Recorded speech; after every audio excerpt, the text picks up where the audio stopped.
Hello friends, എല്ലാവർക്കും നമസ്കാരം. നിങ്ങളേവരും കാത്തിരിക്കുന്ന രേവതിയുടെയും സച്ചിയുടെയും ഇന്നത്തെ വിശേഷത്തിലേക്ക് എല്ലാ കൂട്ടുകാർക്കും സ്വാഗതം. എല്ലാവർക്കും നല്ലൊരു ദിവസം ആശംസിച്ചുകൊണ്ട് തന്നെ നമുക്ക് ഇന്നത്തെ സൂപ്പർ ഹിറ്റ് വിശേഷത്തിലേക്ക് കിടക്കാം. അതിനു മുമ്പായിട്ട് ആരെങ്കിലും നമ്മുടെ ഈ ചാനൽ ആദ്യമായിട്ട് കാണുന്നുണ്ടെങ്കിൽ ഇതുവരെ സബ്സ്ക്രൈബ് ഒന്നും ചെയ്ത് വെച്ചിട്ടില്ല എങ്കിൽ തീർച്ചയായിട്ടും ഒന്ന് സബ്സ്ക്രൈബ് ചെയ്ത് വെച്ചോളൂ കേട്ടോ. അതിനോടൊപ്പം മാക്സിമം എല്ലാവരും നമ്മുടെ വീഡിയോ ഇഷ്ടപ്പെടുകയാണെങ്കിൽ ഒരു ലൈക്ക് അടിച്ചിട്ടേ പോകാളെ. അപ്പം തുടങ്ങുമ്പോൾ തന്നെ കാണിക്കുന്നത് നമ്മുടെ രേവതിയും സച്ചി ആ ഒരു പൈസ കൊണ്ടുവന്നേക്കാണ് കേട്ടോ ചന്ദ്രോദയത്തിൽ. എന്നിട്ട് നമ്മുടെ രേവതിയോട് സച്ചി പറഞ്ഞു, നീ ഒരു കാര്യം ചെയ്യുക, ഇത് അച്ഛൻ്റെ കൈ കൊടുത്തിട്ട് അനുഗ്രഹം മേടിക്കാൻ. അങ്ങനെ അച്ഛൻ്റെ കൈ കൊടുത്ത് അനുഗ്രഹമൊക്കെ മേടിച്ചു. അത് കഴിഞ്ഞു നമ്മുടെ രേവതി പറഞ്ഞു, നീ മാർക്കറ്റിലെ പൂവിൻ്റെയൊക്കെ പൈസയൊക്കെ കൊടുക്കുക, സമയമില്ലല്ലോ ഇനിയിപ്പം വെച്ച് താമസിപ്പിക്കൊന്നും വേണ്ട, മാർക്കറ്റിൽ പൂ മേടിച്ച പൈസയൊക്കെ കൊടുത്തിട്ട് വരാൻ പറഞ്ഞു. അപ്പോഴാണ് രവീന്ദ്രൻ പറഞ്ഞത്, മോനെ നീ ഇപ്പം എന്തിനാ ഓട്ടം പോകുന്നത്, നീ ഇപ്പോൾ ഓട്ടം പോകണ്ട, കുറച്ചു നേരം കിടന്ന് ഉറങ്ങ്. അയ്യോ അതൊന്നും ശരിയാവില്ല അച്ഛാ, എനിക്കിപ്പോൾ ഓട്ടം പോയേ പറ്റൂ, അത് ശരിയാവില്ല, ഇപ്പോൾ ഒരാൾ വിളിച്ചിട്ടുണ്ടെന്ന് പറഞ്ഞു. ഈ ഒരു സമയത്താണ് നമ്മുടെ രേവതി പൈസയൊക്കെ ആയിട്ട് നിൽക്കുന്നത് കണ്ടിട്ട് ചന്ദ്രയ്ക്ക് ദേഷ്യം വരികയാണ്. രേവതി ഈ സമയം പൈസ കൊണ്ടുപോയി അലമാരിക്കകത്ത് വെക്കാൻ പോയി. അപ്പോഴത്തേക്കും നമ്മുടെ ശ്രുതി ഇറങ്ങി വന്നിട്ട് ആൻറ്റി ഞാൻ പോവാന്ന് പറഞ്ഞു. അപ്പോഴത്തേക്കും ചന്ദ്ര ചോദിച്ചു, അതെന്ത് പറ്റി, നീ ഇന്ന് പാർലറിൽ പോകാൻ വൈകിയത്? അത് പിന്നെ രാത്രി ഉറങ്ങിയില്ലല്ലോ. ആ ശരിയാ, അവരുടെ മാലകെട്ടൽ കാരണം ആർക്കും ഉറങ്ങാൻ പറ്റിയില്ലല്ലോ, ആരും ഒരു പോളെ കണ്ണടച്ചിട്ടില്ല. ആ ശ്രുതി, ഈ വീട്ടില് നീ തരുന്ന പോലെ മറ്റാരും എനിക്ക് ബഹുമാനം തരുന്നില്ല, അത് മോക്കറിയാമോ? അതെന്നാ ആന്റി അങ്ങനെ പറഞ്ഞത്? നീ എന്റെ പേരിട്ട് ബ്യൂട്ടി പാർലർ നടത്തുന്നു, ചന്ദ്രമതി ബ്യൂട്ടി വേൾഡ്. അത് കേൾക്കുമ്പോ തന്നെ എന്തൊരു സുഖമാണ്. എന്റെ പേരുള്ള ബ്യൂട്ടി പാർലറിൽ നിന്ന് സമ്പാദിക്കുന്ന ക്യാഷിൽ നിന്ന് നീ എനിക്ക് മാസം പോക്കറ്റ് പണിയും തരുന്നുണ്ട് ഇല്ലേ? എന്നിട്ട് ഇവിടെ വേറെ ആരെങ്കിലും ഇതൊക്കെ ചെയ്യുന്നുണ്ടോ? നീ എന്നോടുള്ള സ്നേഹം കൊണ്ടാണ് ഇതൊക്കെ ചെയ്യുന്നത്. വീട്ടിലുള്ള മുതിർന്നവരെ എങ്ങനെ ബഹുമാനിക്കണമെന്ന് നിനക്ക് നന്നായിട്ട് അറിയാം. ഇവിടെ ചിലവർക്ക് അതൊന്നും അറിയത്തില്ല. നിനക്ക് എന്നെ കുറിച്ചുള്ള ചിന്തയുണ്ട്, അതുകൊണ്ട് നീ ഇങ്ങനെയൊക്കെ ചെയ്യുന്നു. മറ്റു ചിലരോ ഇവിടെ കിടന്ന് എന്തൊക്കെയാ കാണിക്കുന്നത്? അപ്പോഴത്തേക്കും നമ്മുടെ ശ്രുതി പറഞ്ഞു, അത് പിന്നെ ഇതൊന്നും വലിയ കാര്യമല്ല ആന്റി, ഞാൻ എൻ്റെ ആന്റീനെ അമ്മയായിട്ടല്ലേ കരുതുന്നത്, അതുകൊണ്ടാ പൈസ തരുന്നത്. എനിക്ക് അമ്മയില്ലല്ലോ. നീ എന്നെ അമ്മയായിട്ട് കാണുന്നു, ഇതാണ് നിന്റെ നല്ല ഗുണം. ഇതാ എനിക്ക് നിന്നെ ഒത്തിരി ഇഷ്ടം. ചിലരുണ്ട്, അവരുടെ കടയ്ക്ക് എന്റെ പേരായി ഇട്ടിരിക്കുന്നത്. കട വെച്ചിരിക്കുന്നതോ എന്റെ വീട്ടിലേക്ക് വരുന്ന വഴിയിലും.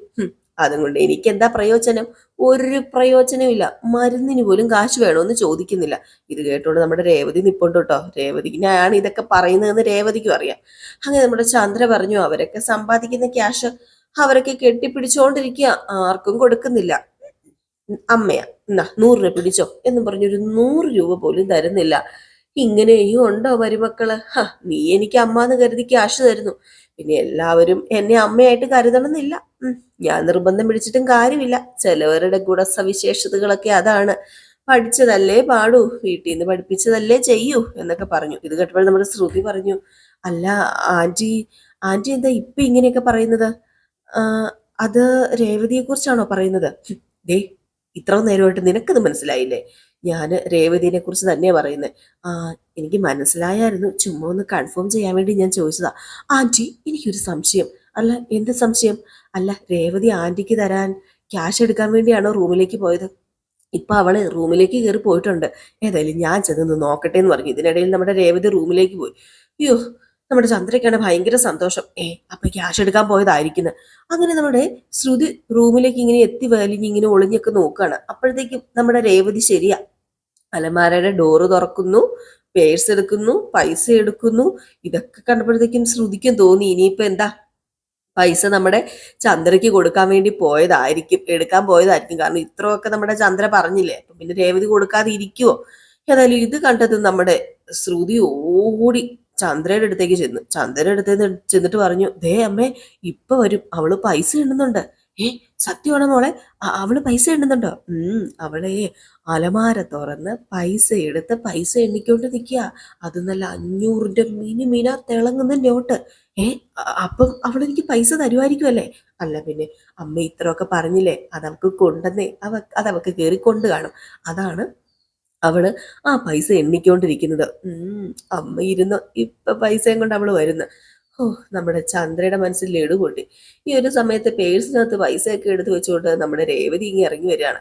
അപ്പോഴത്തേക്കും ചന്ദ്ര അവിടെ നിൽക്കുകയാണല്ലോ. അപ്പൊ ചന്ദ്ര അറിയാത്ത ഭാവത്തിന് നമ്മുടെ ശ്രുതിയോട് അല്ല മോളെ ശ്രുതി, അത് മുഖത്തിട്ട് കഴിഞ്ഞിട്ടുണ്ടെങ്കിൽ നന്നായിട്ട് വെളുക്കുമല്ലേ, ആ പായ്ക്ക് നല്ല സൂപ്പർ പായ്ക്കായിരിക്കൂലേ, എനിക്കും ഒന്ന് മുഖത്തിടണം, അതെ മോൾ ഇന്ന് വരുമ്പോൾ കുറച്ച് ആ പായ്ക്ക് കൊണ്ടുവരണേ എന്നൊക്കെ പറയാം. അപ്പോഴത്തേക്ക് രേവതി വന്നിട്ട് അമ്മ അമ്മ എന്നിങ്ങനെ വിളിക്കുന്നുണ്ട്. അപ്പം നമ്മുടെ ചന്ദ്രയാണെങ്കിൽ മൈൻഡ് ചെയ്യാതെ ഇങ്ങനെ നിൽക്കുക. അപ്പൊ രേവതി അമ്മ അമ്മ ഇത് വീണ്ടും വിളിക്കുക. അപ്പൊ ശ്രുതി പറഞ്ഞു, ദേ രേവതി വിളിക്കുന്നുണ്ട് ആന്റി. ഓ ഓ ഓ, രേവതിയോ, എന്നെയോ? എന്താ എന്താ നീ വന്നത്? പറയാനുള്ളത് എന്താന്ന് വെച്ചാൽ പറയാ. എന്താ എന്താ നിനക്ക് വേണ്ടത്? അത് പിന്നെ അമ്മ വേറൊന്നുമല്ല.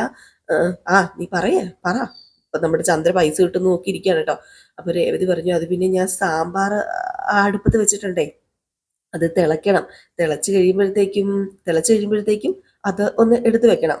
അതെടുത്ത് വെക്കാം. പിന്നെന്താ നിനക്ക് പറയാനുള്ളത്? പിന്നെ എനിക്കൊന്നും പറയാനില്ല അമ്മ. ഞാനേ ഒരു കാര്യം ചെയ്യട്ടെ, എനിക്ക് പൂ മാർക്കറ്റ് വരെ പോകാനുണ്ട്, അവിടെ പൈസ കൊടുക്കാനൊക്കെ ഉണ്ട്, ഞാൻ അങ്ങോട്ടേക്ക് പോവാ. ഏതായാലും ശരി എന്നാൽ എന്നും പറഞ്ഞ് പോവുകയാണ് ഇറങ്ങി. നമ്മുടെ ചന്ദ്ര ഒട്ടും പ്രതീക്ഷിച്ചില്ല. കൈ നിറയെ ഇപ്പം രേവതി പൈസ തരുന്നു ഓർത്ത. രേവതിക്ക് അതിന്റെ കാര്യമില്ലല്ലോ. രേവതി ഇങ്ങനെ ഈ പറയുന്ന ചന്ദ്രയ്ക്ക് പൈസ കൊടുക്കണ്ടേ, ശ്രുതിക്ക് പൈസ കൊടുക്കണം, കാരണം ശ്രുതി ചന്ദ്രനെ താങ്ങിയാണല്ലോ അവിടെ നിൽക്കുന്നത്. പക്ഷെ രേവതിക്ക് അങ്ങനെ പൈസ കൊടുക്കേണ്ട കാര്യമില്ല. രേവതി അങ്ങനെ കൊടുക്കണം എന്നുണ്ടെങ്കിൽ രേവതിയുടെ ഭർത്താവ് ഉണ്ടല്ലോ, അതിന് കൊടുക്കാം. അതും അല്ലെങ്കിൽ പിന്നെ നമ്മുടെ രവീന്ദ്രന് കൊടുക്കാം. കാരണം രേവതിയെ സ്നേഹിക്കുന്ന രണ്ടാൾക്കാർ അവര് മാത്രമാണ്. അപ്പൊ പിന്നെ നമ്മുടെ ചന്ദ്രയ്ക്ക് പൈസ കൊടുക്കേണ്ട കാര്യമുണ്ടോ? ചന്ദ്രയ്ക്ക് പൈസ കൊടുക്കേണ്ട കാര്യമേ ഇല്ല. ചന്ദ്രയ്ക്ക് പൈസ കൊടുത്തതുമില്ല. രേവതിയുടെ പാട്ടിന് പോവുകയും ചെയ്തു. ചന്ദ്ര എന്തോ പോയ അണ്ണാനെ പോലെ ഇങ്ങനെ നിൽക്കുകയാണ്. ഇപ്പൊ പൈസ കൈ നിറയെ കിട്ടുന്നൊക്കെ ഓർത്തിരുന്നിട്ട് എന്ത് പറ്റി മിണുങ്ങസിയാന്ന് പറഞ്ഞ പോലെ ആയി.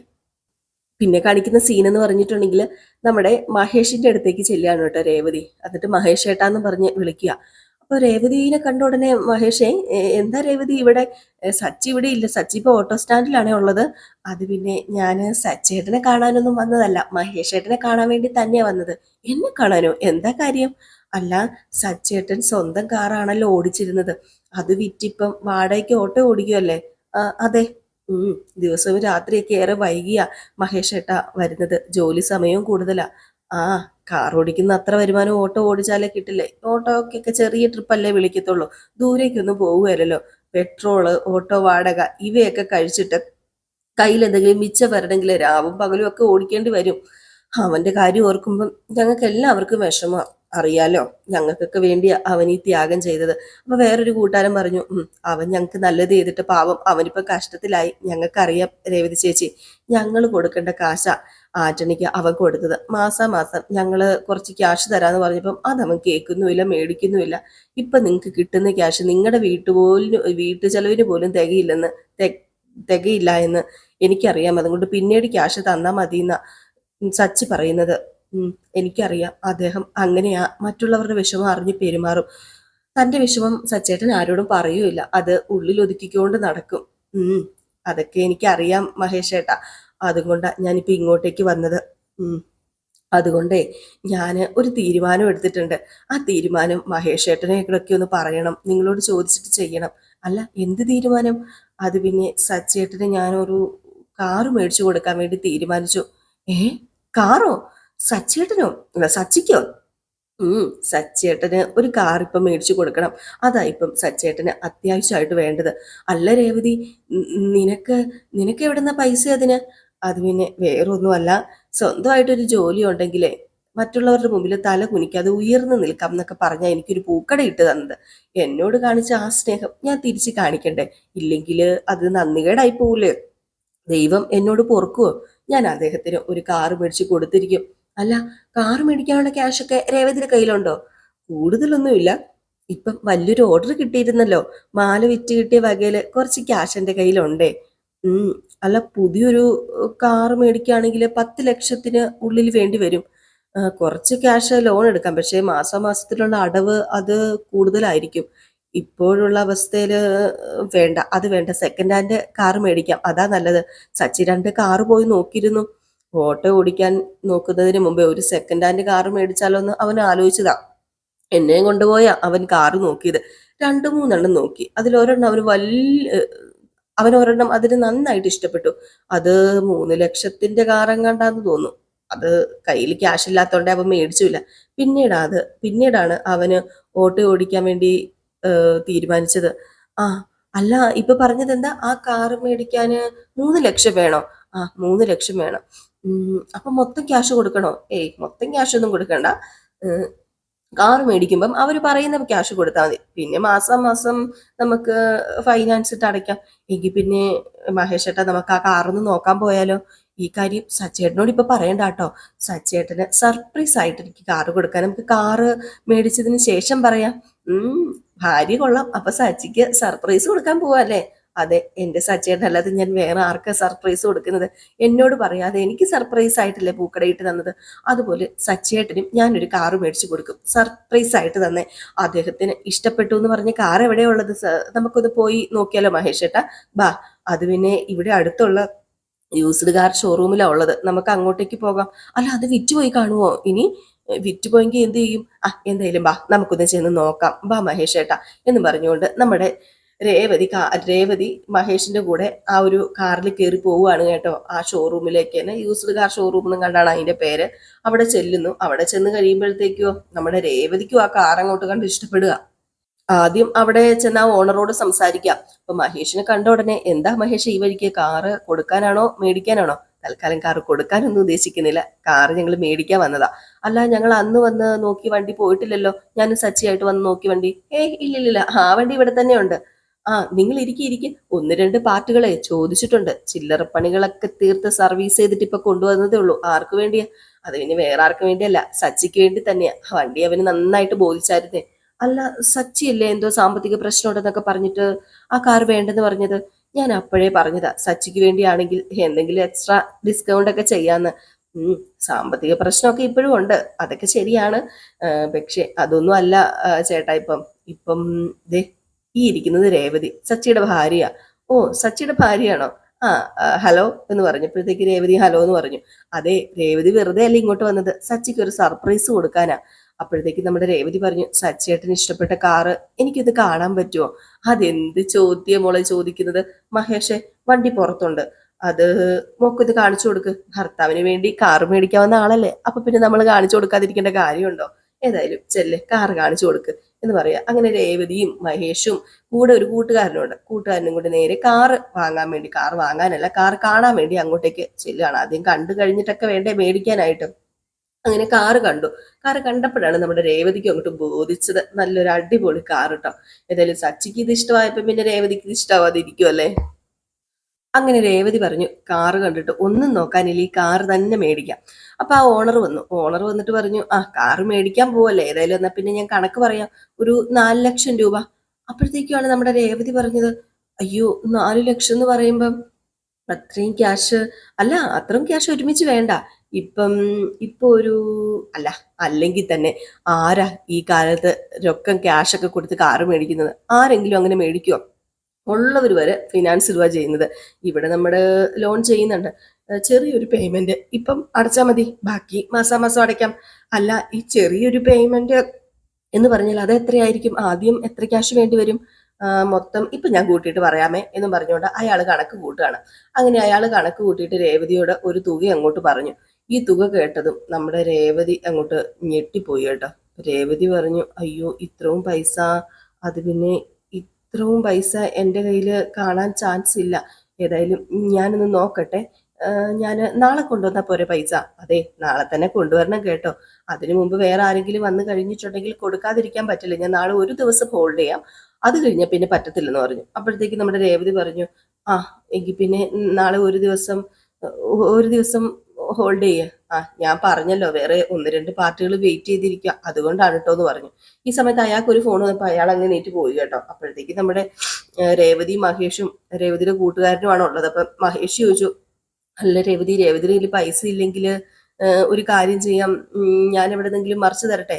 ഹേയ്, അത് പിന്നെ മഹേഷ് ഏട്ടാ, അതൊന്നും വേണ്ട. ഞാന് ഞാൻ എന്തെങ്കിലും ചെയ്തോളാം. ഞാനേ ഇത്രയും ക്യാഷ് അടയ്ക്കണം എന്ന് കരുതിയിരുന്നില്ല, അതാ പെട്ടെന്ന് ഞാൻ ഷോക്കായി പോയത്.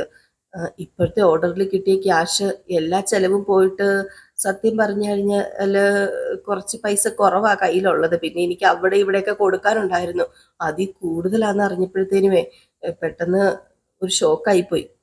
അതൊന്നും സാരമില്ല, കുറച്ച് പൈസയുടെ കുറവല്ലേ ഉള്ളൂ. ഞാൻ പറഞ്ഞല്ലോ ഞാൻ എവിടെന്നെങ്കിലും ഒപ്പിച്ചു തരാം. ഏ അതൊന്നും വേണ്ട. സച്ചേട്ടന് വേണ്ടി എന്തെങ്കിലും ചെയ്യണമെന്ന് എൻ്റെ ആഗ്രഹത്തിന്റെ പേരിൽ മഹേഷേട്ടൻ ബുദ്ധിമുട്ടൊന്നും ചെയ്യണ്ട. അത് ഞാൻ തന്നെ സംഘടിപ്പിച്ചോളാം. ഇന്നൊരു ദിവസം സമയം കിട്ടിയാൽ മതി. എനിക്കും അറിയാം കുറച്ച് പലിശയ്ക്ക് പൈസ കൊടുക്കുന്നവരെയും അതുപോലെ കടം കൊടുക്കുന്നവരെയൊക്കെ. അപ്പം പിന്നെ ഓക്കെ ആണല്ലോ അല്ലേ രേവതി? അപ്പോഴത്തേക്കും അയാൾ വന്നു കേട്ടോ. അയാൾ വന്നിട്ട് എങ്ങനെയാ കാര്യങ്ങൾ, ഓക്കെ ആണോ? അത് പിന്നെ ആദ്യം അടയ്ക്കേണ്ട തുകയുമായിട്ട് എന്തായാലും ഞാൻ നാളെ തന്നെ വരും. ഉറപ്പായിട്ടും ആ വണ്ടി ഇനി ആരെയും കാണിക്കേണ്ട. ആ വണ്ടി ഞാൻ സച്ചേട്ടന് വേണ്ടി മേടിച്ചു. അല്ല, ഇനി ആരെങ്കിലും വന്ന് ആ വണ്ടിക്ക് കൂടുതൽ വില പറഞ്ഞാൽ കൂടി ഞാൻ ആ വണ്ടി ആർക്കും കൊടുക്കൂല, ആ വണ്ടി ആർക്കും കാണിക്കൂല. അതുപോലെ സച്ചിയുടെ ഭാര്യയ്ക്ക്, സച്ചിക്ക് വേണ്ടിയല്ലേ? സച്ചിനെ എനിക്ക് നന്നായിട്ട് അറിയാം. അവൻ നല്ലവനാ. അവന്റെ ഭാര്യ ഇങ്ങനെ ഒരു നല്ല കാര്യം ചെയ്യുമ്പം ഞങ്ങളും കൂട്ടു നിൽക്കണ്ടേ എന്നിങ്ങനെ പറയാണ്.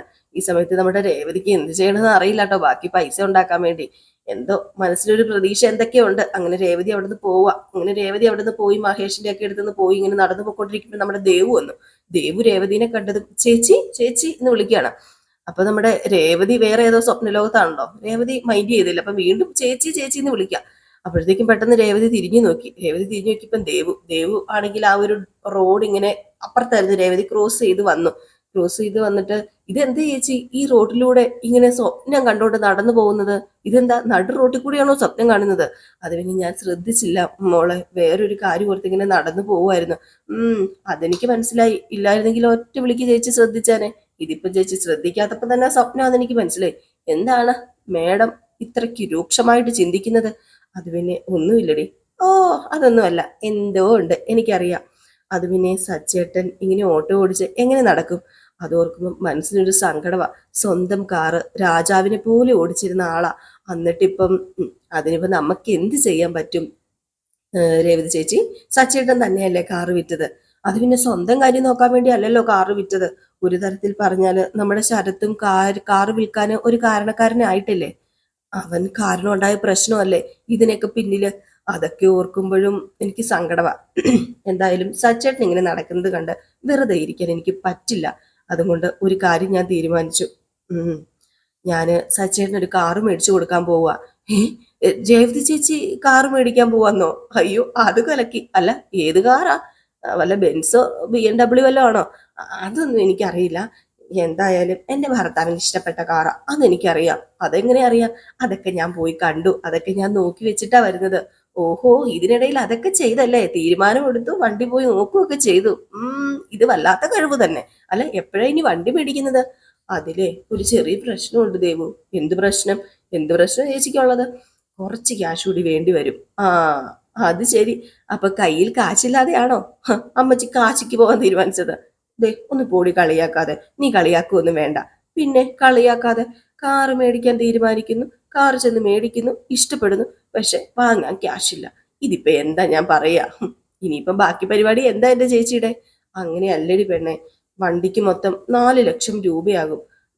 കുറച്ച് പൈസ എൻ്റെ കയ്യിലുണ്ട്. ബാക്കി പൈസ എന്ത് ചെയ്യണമെന്ന് എനിക്ക് അറിയില്ല. ഏതായാലും എന്തെങ്കിലും ഒന്ന് ചെയ്തേ പറ്റൂ.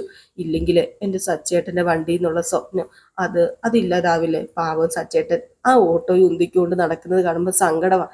എങ്ങനെയെങ്കിലും ബാക്കി പൈസയും കൂടെ ഉണ്ടാക്കണം. ഓ അതാണ്. ദുർവാസാഹിനെ കണ്ടിട്ട് മൈൻഡ് ചെയ്യാത്ത ശൗന്തളയെ പോലെ ചിന്താമന്തിയായിട്ട് നടന്നതല്ലേ? എന്നിട്ട് വല്ല വഴിയും കിട്ടിയോ എൻ്റെ ചേച്ചിക്ക്? എവിടെ? വഴി കിട്ടിയായിരുന്നെങ്കിൽ ഞാൻ ആ വഴിക്ക് നടന്നേനെ. എനിക്ക് വഴിയൊന്നും കിട്ടിയില്ല. നാളെ കാശ് കിട്ടിയില്ലെങ്കിൽ അവര് വണ്ടി വേറെ ആൾക്കാർക്ക് കൊടുക്കും. അല്ല, സച്ചേട്ടൻ വിചാരിച്ചാൽ എന്തെങ്കിലും നടക്കില്ലേ? ഓടി അവിടുന്ന്. ഒരു സർപ്രൈസ് ആയിട്ട് കൊടുക്കാനാണ് ഞാൻ ആഗ്രഹിക്കുന്നത്. സർപ്രൈസ്. അങ്ങനെ ഭർത്താവിന് ഭാര്യയുടെ പ്രണയ സമ്മാനം. ഓ കൊള്ളാം കൊള്ളാം, ചേച്ചി വേറെ ലെവലാണ് കേട്ടോ. നീ കളിയാക്കുമെന്ന് വേണ്ടടി.